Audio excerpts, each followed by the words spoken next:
What if your entire investment portfolio only needed 3 funds? Not 30 stocks, not 10 different ETFs, not constant market predictions, just 3 simple building blocks: US stocks, international stocks, and bonds.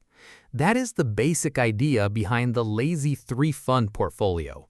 It is simple, it is diversified, it is low cost, and for many beginners, it is much easier to maintain than trying to pick the next winning stock or the next hot sector. But simple does not mean risk-free. A lazy portfolio is not lazy because it is careless. It's lazy because it removes unnecessary decisions.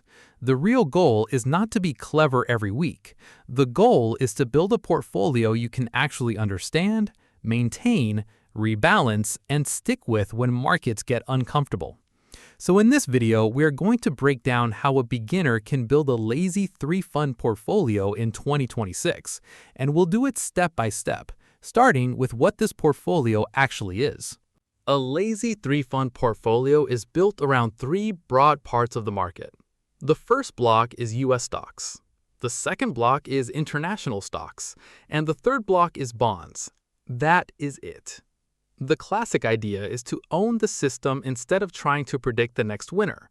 For example, many investors use a US total stock market ETF like VTI, an international total stock market ETF like VXUS, and a total bond market ETF like BND. Those are just examples, not a personalized recommendation. The point is the structure. US stocks give you exposure to the American market. International stocks give you exposure outside the United States, and bonds help control risk and add stability. Together, those 3 blocks can create a globally diversified portfolio with fewer moving parts. The goal is not to predict the next winner. The goal is to own the system. And that is exactly why this strategy attracts so many beginners. The reason beginners like the 3-fund portfolio is not because it is exciting. It is because it reduces mistakes. There are fewer decisions, less anxiety, less stock picking, lower costs, and less temptation to chase whatever performed best last month. For many new investors, that is a huge advantage, because the biggest problem is usually not finding a complicated strategy. The biggest problem is staying consistent. A simple portfolio can help because it gives every dollar a clear job. You are not asking, should I buy this stock, this sector, or that theme? You're asking a simpler question. How much do I want in US stocks? How much do I want in international stocks? And how much do I want in bonds? That makes the strategy useful for beginner investors, long-term investors, retirement accounts, and anyone who wants simplicity. For many beginners, the biggest edge is not being smarter, it's being consistent. Now let's look at the 3 building blocks one by one. Each fund in a 3-fund portfolio has a specific job. The US Total Stock Market Fund is the domestic growth engine. It gives you broad exposure to American companies across different sizes and sectors. The International Total Stock Market Fund gives you global diversification. It helps reduce the risk of assuming the US market will always be the only winner. And the Total Bond Market Fund adds stability. It can help reduce volatility, provide income, and make the portfolio easier to survive during stock market drawdowns. This is what makes the structure so clean. 1 fund for US growth, 1 fund for international diversification, 1 fund for stability. The portfolio is simple, but the logic is not random. Each fund has a job. The portfolio works when each job is clear. So let's start with the first fund, US stocks. The first building block is US stocks. A common example is VTI, Vanguard Total Stock Market ETF.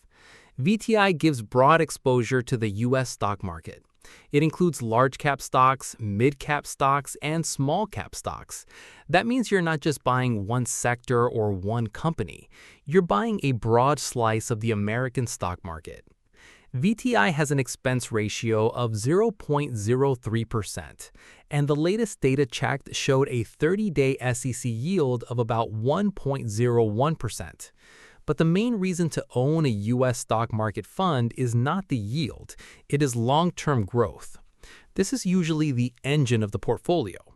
But even the engine can stall. U.S. stocks can have major drawdowns, valuations can become expensive, and because large companies dominate the market, there can still be concentration in mega-cap stocks. So VTI can be simple, diversified, and low cost, but it is still a stock ETF.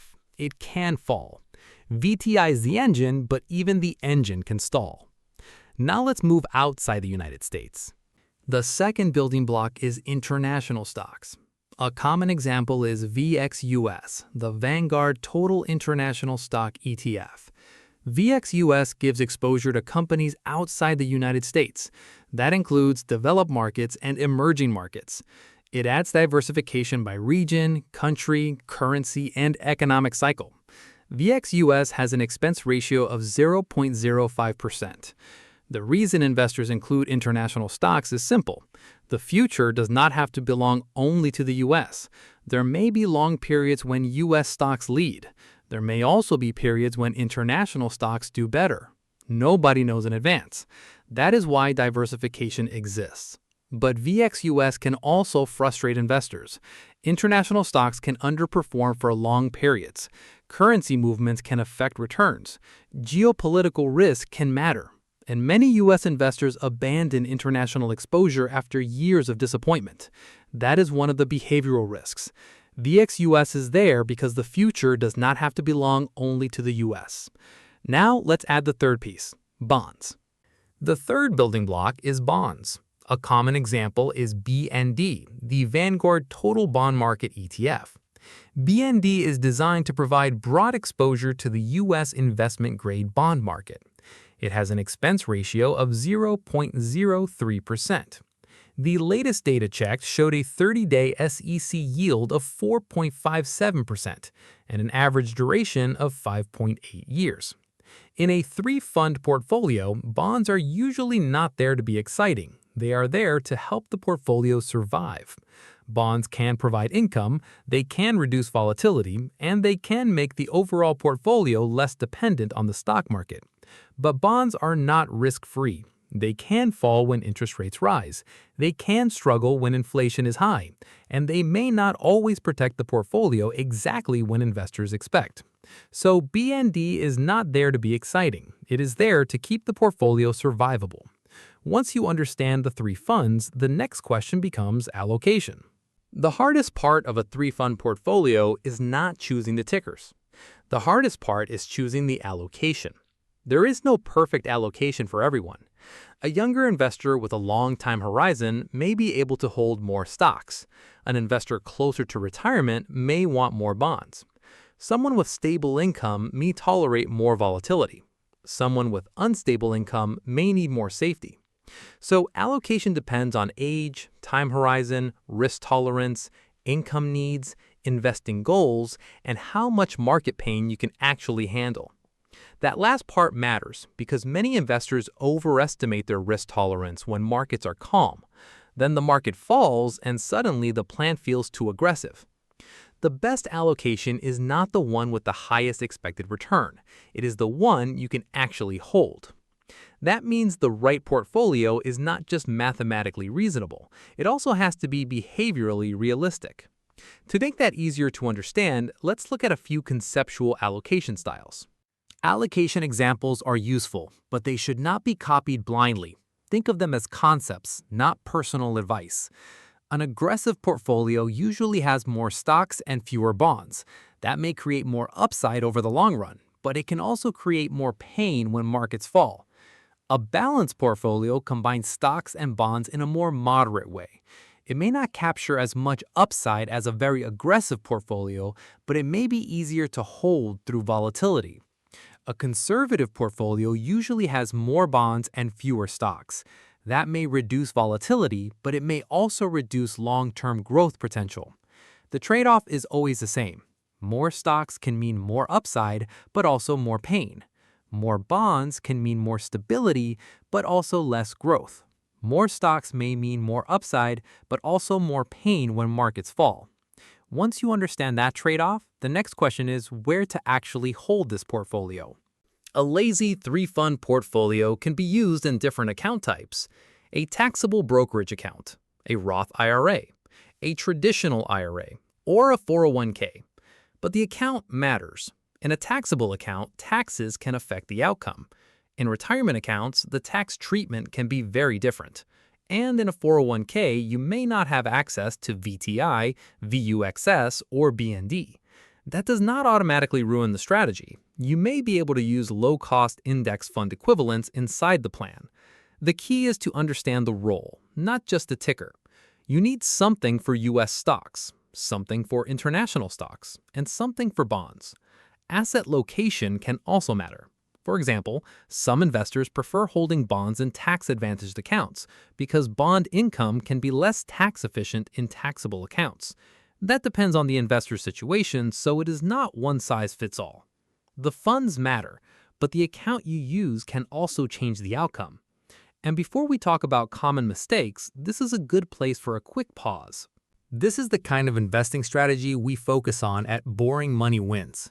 Simple, low cost, long-term, and built around decisions that real people can actually stick with. Not hype, not panic, not trying to predict the next hot stock every week. If you like simple ETF investing without noise, hit the like button and subscribe to the channel. It helps the channel grow, and it tells YouTube to show more practical investing content to people who want long-term investing explained clearly. We cover ETFs, retirement accounts, REITs, stocks, bonds, crypto, and portfolio strategy with a boring money mindset. Now let's talk about the mistakes that can ruin a simple portfolio. Because the strategy is simple, but the behavior is the hard part. The three-fund portfolio is simple, but investors can still make it complicated. The first mistake is changing the allocation constantly. If you change your plan every time the market moves, you do not really have a plan. The second mistake is chasing performance.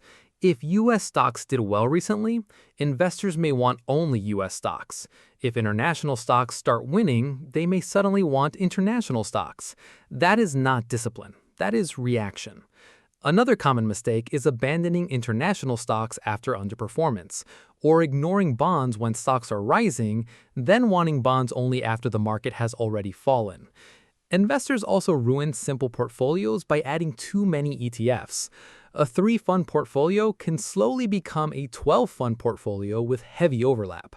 And finally, many beginners copy strangers' percentages without understanding their own risk profile. The strategy is simple. The behavior is the hard part. That is why rebalancing matters. Rebalancing is how a lazy portfolio stays intentional. Over time, the portfolio will drift. If stocks rise a lot, your stock allocation may become larger than planned. If bonds hold up while stocks fall, your bond allocation may become larger than planned.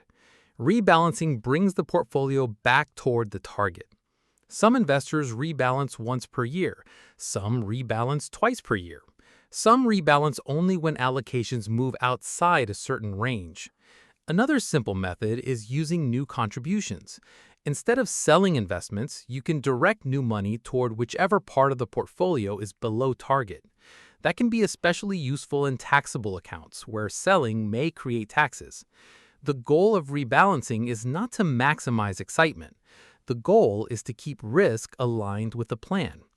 Rebalancing is how a lazy portfolio stays intentional. But even though the strategy is useful, it is not perfect for everyone. A 3-fund portfolio is powerful, but it is not the only reasonable portfolio. It may not fit investors who really want to choose individual stocks.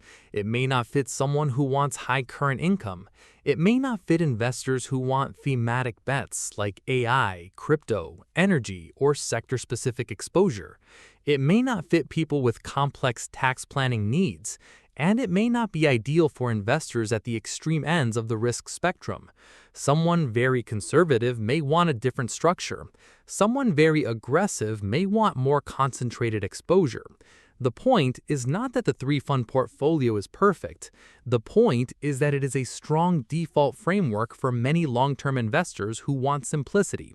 Simple does not mean perfect. It means fewer decisions, broader diversification, lower cost, and a clearer plan. A 3-fund portfolio is powerful, but it is not the only reasonable portfolio. Now let's finish with the final verdict. So how do you build a lazy three-fund portfolio in 2026? You start with three jobs. VTI, or a similar U.S. total stock market fund, can be the U.S. stock engine.